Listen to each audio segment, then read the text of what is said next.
Hey, everybody. Welcome to episode 13 of The Stare Down. You've heard me talk about it for the last few weeks, but today we have an extremely special guest.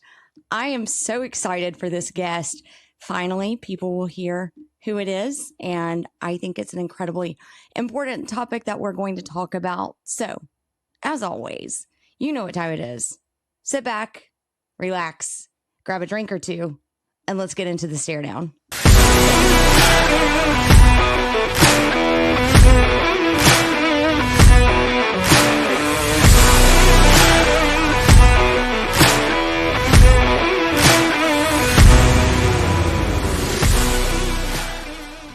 All right, welcome back to the Stare Down, everyone. If you've been listening over the last few weeks, you know I have been teasing a very special guest, and he's now here. So if you're an Ole Miss fan, hopefully you recognize this face. This is Kadarian Hill, or KD as we all know him, and the 2022 Chucky Mullins Award winner. KD, how's it going? Everything is going well. How about you?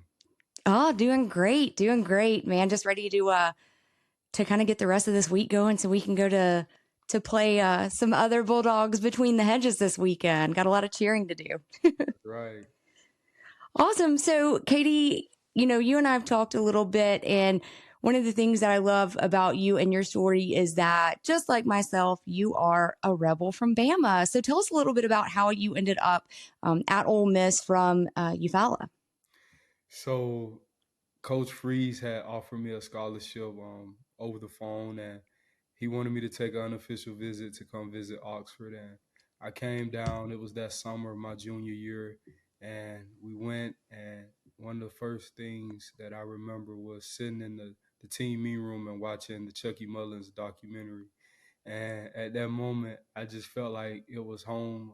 Something just moved upon me and was basically telling me to commit right then, but I didn't want to do it so fast. And Coach Freeze told me before I left, he said that I was going to commit at Ole Miss, and I went and got down the road, and we got to Jasper, and I just told my mom and my family, I was like, I got to commit. It just felt like home there, and I thank God for letting me be able to go to the University of Mississippi, and it always felt like home, and it still does feel like home.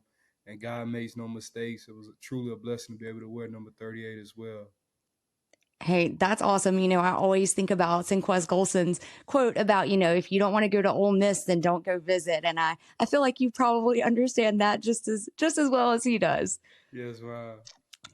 Awesome. So you get to Ole Miss, and I believe your freshman year, we actually had a new coaching staff at that point. So, you know, we see a lot of things these days in college football and actually just in college sports in general of, you know, people transferring in the transfer portal, using NIL, that kind of stuff. You know, what made you, besides the fact that you did feel like you were at home, like, was there something that was really driving the fact that you wanted to stay committed to the university over anything else? One thing my mom installed into me was be a man of your words, and I was committed to Ole Miss my junior year that summer, heading into my senior year. And Coach Freeze, they had fired Coach Freeze heading into my senior year, and I stayed committed because I'm a man of my words. And my mom always told me don't commit to the coaches, but commit to the university. And Ole Miss was in my heart, and it just felt like home.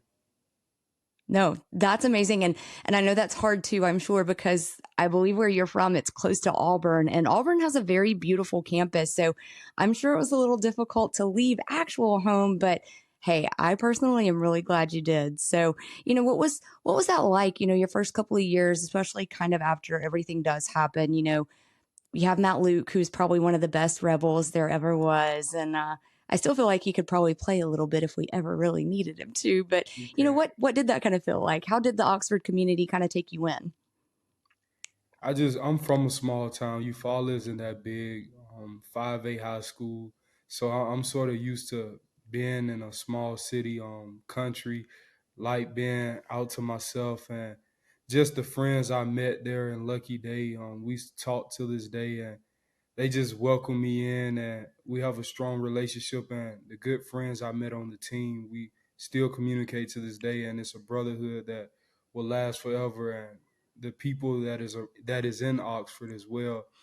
the cafeteria, the people in the cafeteria, I built relationships with them as well, and called them family, and it was just it was amazing, and I truly enjoyed all my years there at Ole Miss.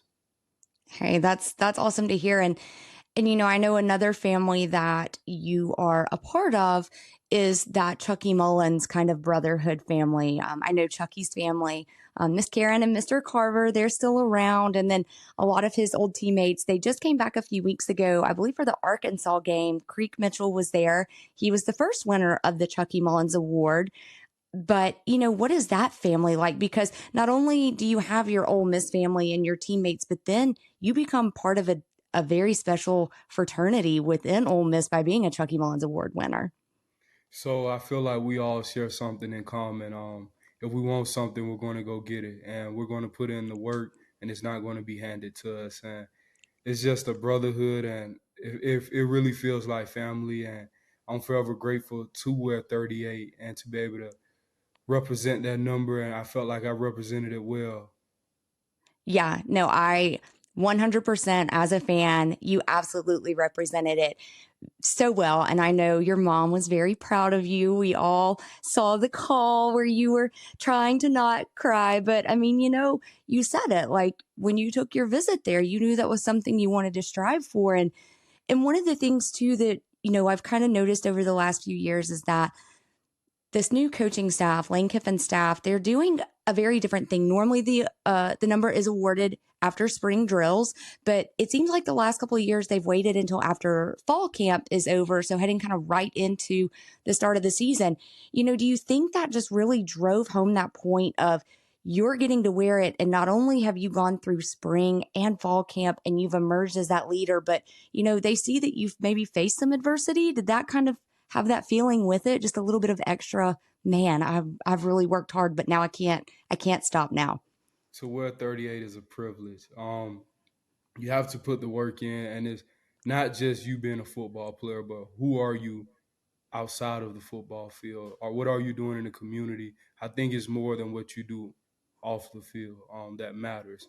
So as a person, you have to have that leadership skill to be able to talk to people and encourage them and motivate them through any circumstances as well.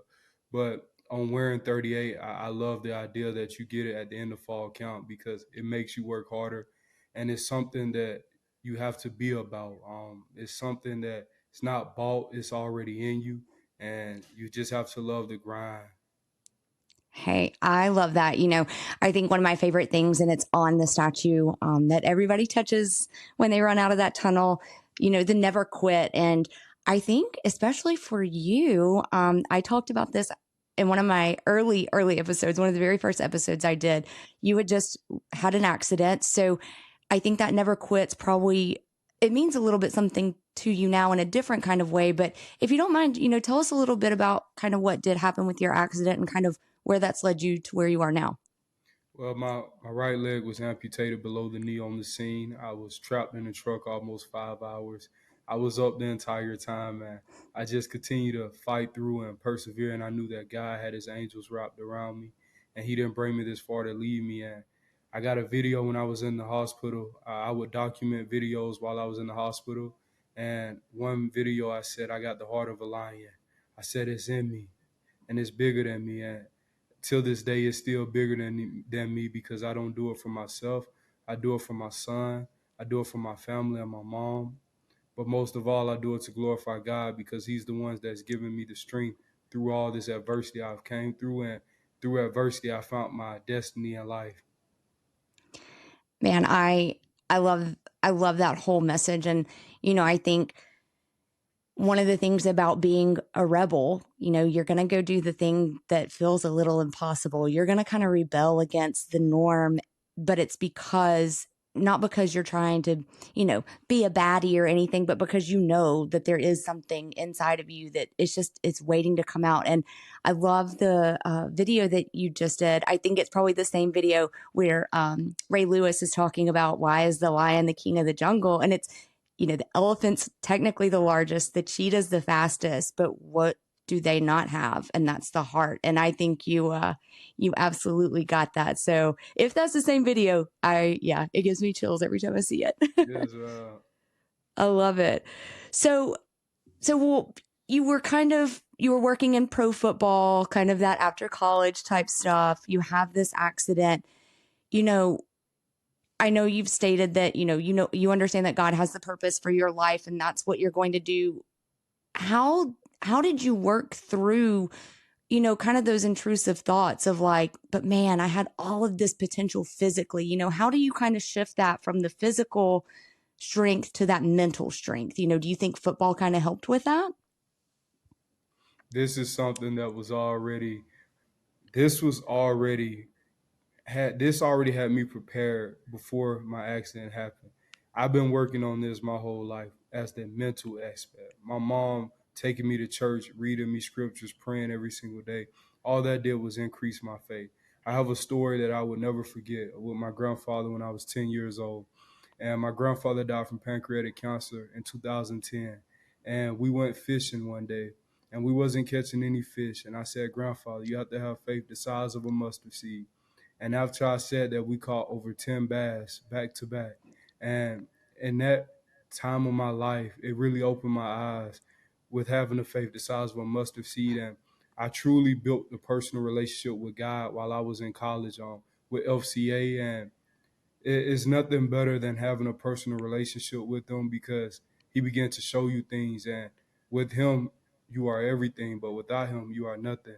And so that's why I give Him all the credit and everything that I do, because I know if it wasn't for Him, I wouldn't be able to get through what I've gone through, because with Him on my side, I don't look like what I've been through.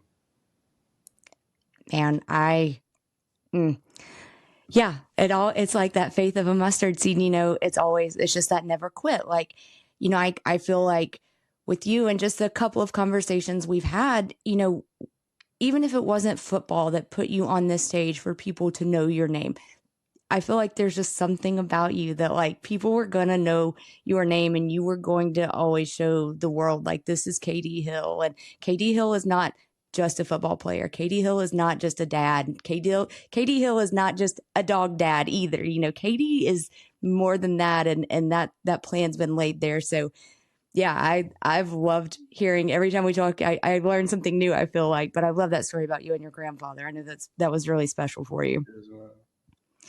So I know when you were in Oxford, NIL, obviously last year was kind of the first really big year that we saw it. And one of the things that I remember seeing you do was some of your NIL money was putting it back into the community. And so you started a Thanksgiving dinner. And if I'm correct, and part of the reason why you're on is because you're not stopping. Just because you're not at Ole Miss anymore, that doesn't mean it's stopping, right?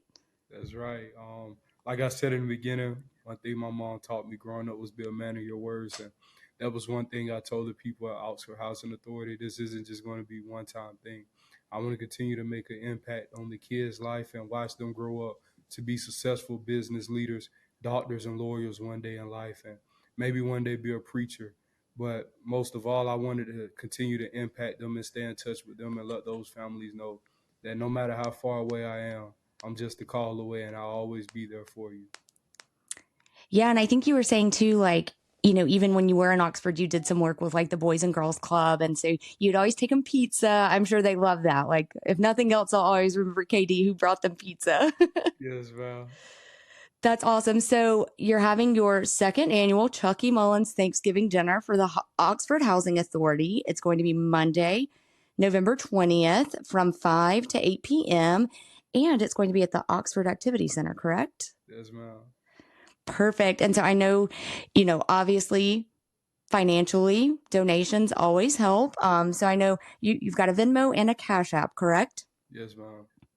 Perfect. So Venmo, I think it's Walking Miracle LLC, and Cash App, it's the $ Walking Miracle LLC. So if it's good with you, man, we'll put all this out on social media. I'll link it in the blog. We'll make sure that everybody has the opportunity. So if they can't come and volunteer in person and they still want to give, like they absolutely have that ability to. Yes, ma'am. Thank you so much. Yeah, no problem. No, we look, I appreciate you coming on here and talking with us. Like it's not every day you have a Chucky Mullins Award winner who wants to come talk to you. So I kind of love it. Yes, ma'am. It's truly an honor to be able to get on here on your podcast and be able to talk with you about these things. So it's very humbling, and thank you. No, thank you. So, a couple of things I want to end on a fun note. The first thing, and I ask all my guests this: if you had a walkout song, what would it be? CC Winans. Okay, any particular one or just anything? My favorite one. I put it on my intro video today, actually, and it is "Never Lost" by CC Winans. Okay, never lost. All right. Well, so I will link that as well because every now and then I'm sure we all just need a little moment to realize we're not lost. So in case anybody needs that, we'll link that as well. Um, my second question for you to kind of wrap up, uh, out of all of the games that you played in Oxford, on the road, whatever, what was your favorite? And do you have any funny stories that you can actually share to the public? We don't want to tell any dirty secrets or any locker room secrets. Like you got to keep that brotherhood intact. My favorite one was my senior night when I got the sack versus Will Rogers, Yes. and I pointed up to the sky. And a lot of people don't know this, but I cried when I walked to the sideline because that was my first college career sack ever. And I prayed to God before that game that I would get a sack my last game, and it came to pass. And I was just so emotional, and I just gave all the credit to him. And so you'll see a picture I have on social media with me pointing to the sky, and that was me just giving praise to God and thanking Him for everything and all the success I had through college. So I was at the game, and now I'm crying.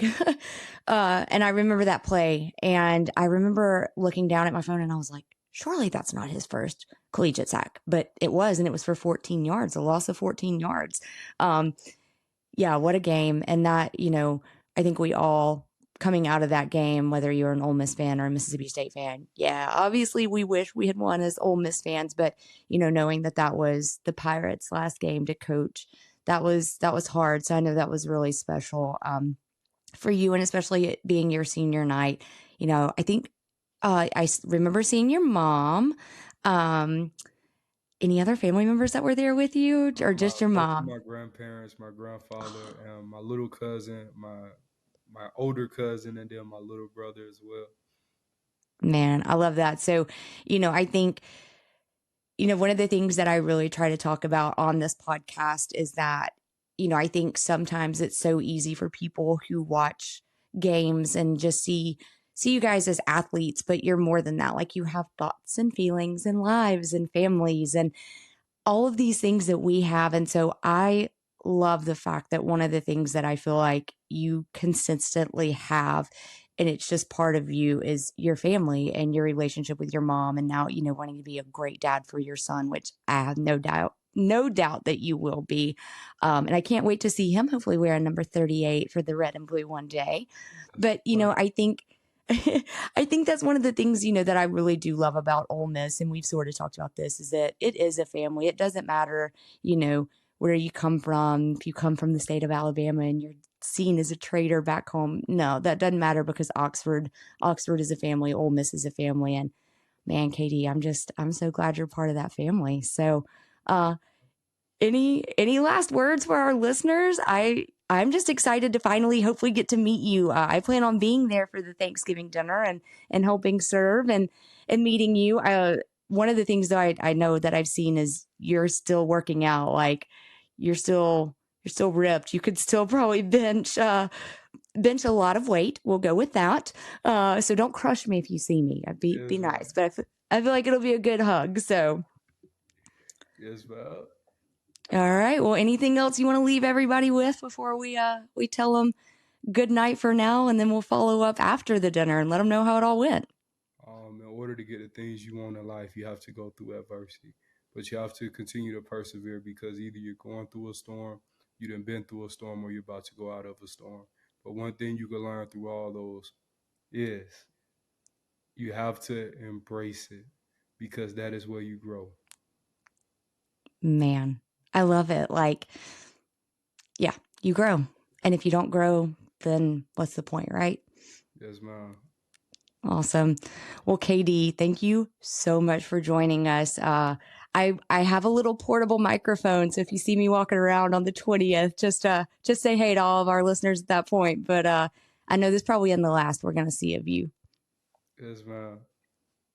All right. Well, thank you so much. And for all of you out there listening or watching, we'll be right back after this short break.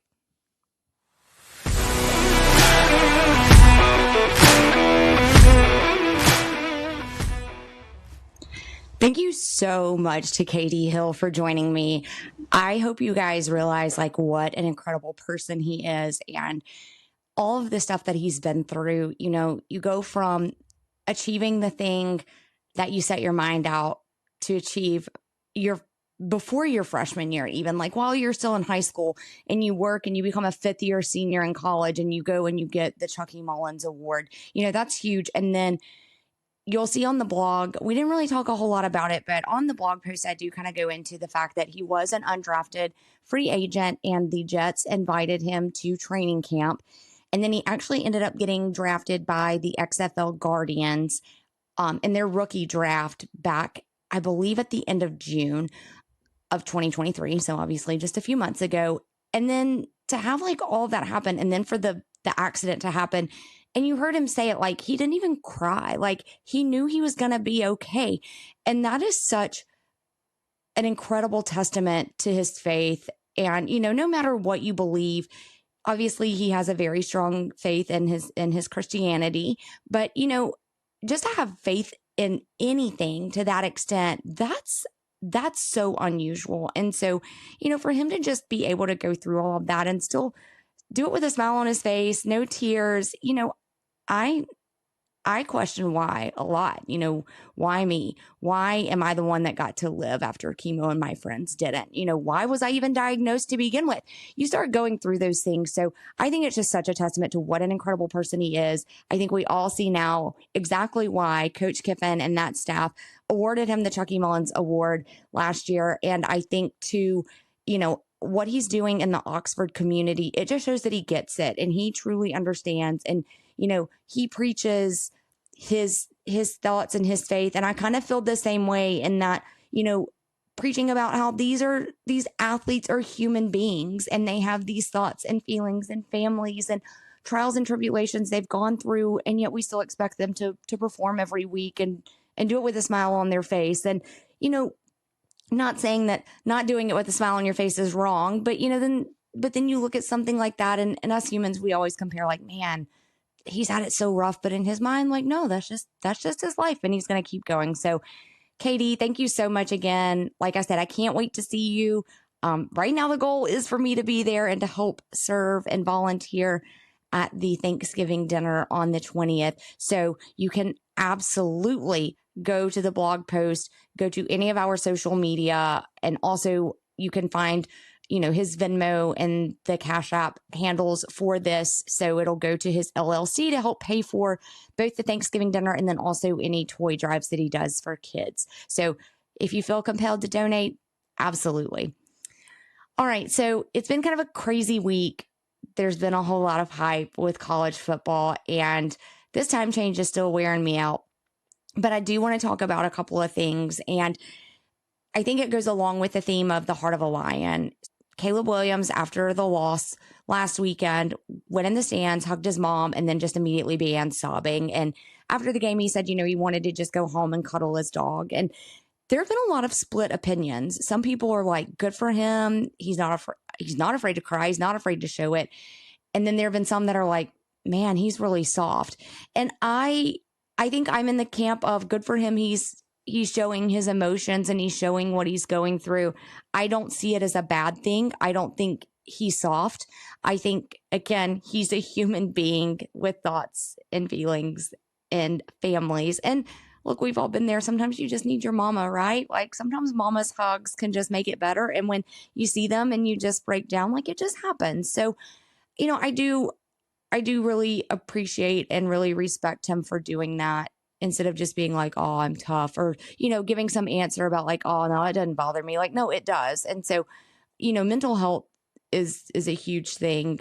One of the things that even came out today is the whole thing at Ole Miss. I'm actually not going to comment on it, but there is a lawsuit currently happening. It has to deal with a former player's mental health and some allegations that they have made. Again, I'm not going to state my opinion on it. I'm going to let it be handled in the courts with the lawyers, all of those things. But even before all of that, you saw Lane Kiffin and his staff be the first college football staff in America to be trained specifically in mental health. And I know that even all the other staff, athletic staff at Ole Miss, have had to go through training as well, including the Athletics Foundation staff. So, it's being understood that it is an important thing that we need to deal with, and that, again, these are children still. These athletes are children. And let's be completely honest, the coaches and the support staff are also human beings, and life happens, guys. Like, life happens. So I'm interested to see kind of how this does continue to play out, what kind of emphasis is put on mental health, can we change the narrative a little bit? And so it's not, oh, well, he's soft. Well, I mean, my husband cuddles with our dogs after a bad day. Does that make him soft? Like, no, he just has a different way of showing his feelings than maybe somebody else on Twitter. So, hey, maybe all you Twitter warriors, like, or ex warriors, I'm sorry, I still can't call it X, guys. It's still Twitter. All you keyboard warriors, how about that? Like, keep that in mind, that maybe the way you release your emotions and the way you talk about things and handle things isn't the way that somebody else would. So be a little gracious. Pass along a little grace the same way you would want some grace passed on to you. Obviously, a couple of other big stories this week that I feel like we've all just been beat over the head with, and I'm really kind of tired of hearing about them, but I do want to touch on them because I feel like we did talk about them early on. Obviously, the Michigan sign stealing scandal. I don't know what's about to happen. I know it's about to get ugly because the Big Ten is going to push down some penalties. Michigan's going to think they're insane. I don't think the Big Ten is going to push down penalties on the players. I think that's been proven that, like, they didn't have anything to do with it. And so it's going to be the coaches. And so I think the only parallel I really know to draw it to is when you go back and you do look at some of the NCAA cases that Megan and I talked about in the early episodes. Hugh Freeze, when he was at Ole Miss, he was held accountable for stuff that his support staff did, and he got a show cause for that. And so how can you now say that Jim Harbaugh's like, oh, I wasn't aware of what my assistants were doing? Well, Hugh Freeze said the same thing. Like, I wasn't aware that was happening, but they still punished him. Why? Because he is the head of that organization, the same way Jim Harbaugh is the head of that organization. So, I actually don't think the NCAA is speaking out of both sides of their mouth now. Now, if they don't punish Jim Harbaugh, then absolutely they will be. But I think that, Michigan's just got to be ready for their coaching staff to have some kind of punishment. And plus, too, I don't really buy the argument that, oh, he was some low-level assistant, nobody knew who he was. BS. He was standing there, and you could see him in film clearly whispering into the coordinator's ears, the ones who were calling him plays. Like, come on. Like, he knew what he was doing. They knew he had some kind of weird intelligence. Sometimes not asking questions when it raises something in your stomach, that's just as bad. Ignoring it and not trying to figure out what's actually going on is just as bad as knowing it and trying to cover it up. So, yeah, sorry, Michigan. I think you're just going to pay the punishment on this one. Obviously, there's a really big game that my Rebels are going to play in this weekend. I have no words. I'm going. I'm very excited to go. I'm obviously always excited to go. It doesn't matter where I get to go. I just want to go see my Rebels play, right? But it's going to be big. I can't wait. We're going to just have a blast no matter what. And I want to enjoy it and hope everybody stays healthy and safe. And that's really all anybody can ask for, right? So enough about college football at this point. Let's skip over a little bit to baseball. Hooray, Major League Baseball is finally done. That was quite possibly one of the most boring World Series ever.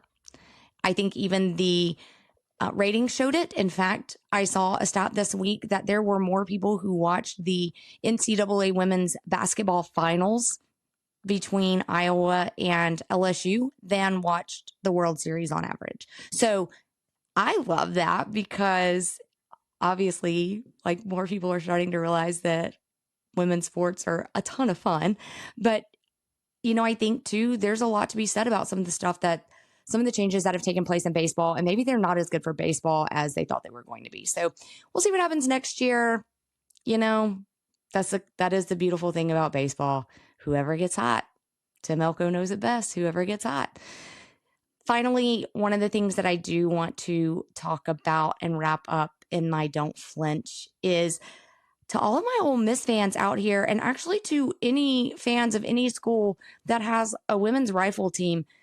Cody and I went and got to meet the team last week and hang out with them and see their facilities and talk to the coaches a little bit. Those girls are so good. And y'all, I don't know anything about rifle, but what little I'm learning, they're insanely talented. I mean, we're talking girls that they have to be so still. Like, you think about it, like you're shooting at a target, right? And they have to try and hit a bullseye. And it's so crazy the way things score. Like I said, I know very, very little about it, but I think my whole thing of Don't Flinch this week is like, don't flinch and don't sleep on some of these teams in college that, your school may have. Go to a gymnastics meet if you get the chance. Cody and I, it may be as fun as watching paint dry. I don't know, but I still want to go watch rifle. I still want to go support them because they are out here putting in the work and being college athletes. And I'm sure it's hard for them to feel like they're part of the community. And being part of the athletics community at Ole Miss or whatever school, it's very different, right? It's not a sport we always talk about. So, I just encourage you go to volleyball games, go support, your golf team, go support these student athletes because they are all putting in extra work on top of studying and going to class. So I just don't flinch, don't sleep on these people. Just don't do it. You'll miss a lot of good things along the way if you do. So on that note, I can't wait for this weekend. I'm really excited. I think next week we'll pick back up with a little bit more of a regularly scheduled kind of NFL college football recap type thing. But, I felt like KD deserved so much of the attention and time this week. And I don't want to take away from that because, like I said, what he is doing is phenomenal. And the fact that he's not even in school anymore, but he still wants to give back to that family. I can't say enough about how important that is and how impressive that is. So, as always, you can always go to thealabamatake.com, read the blog post that goes along with this episode.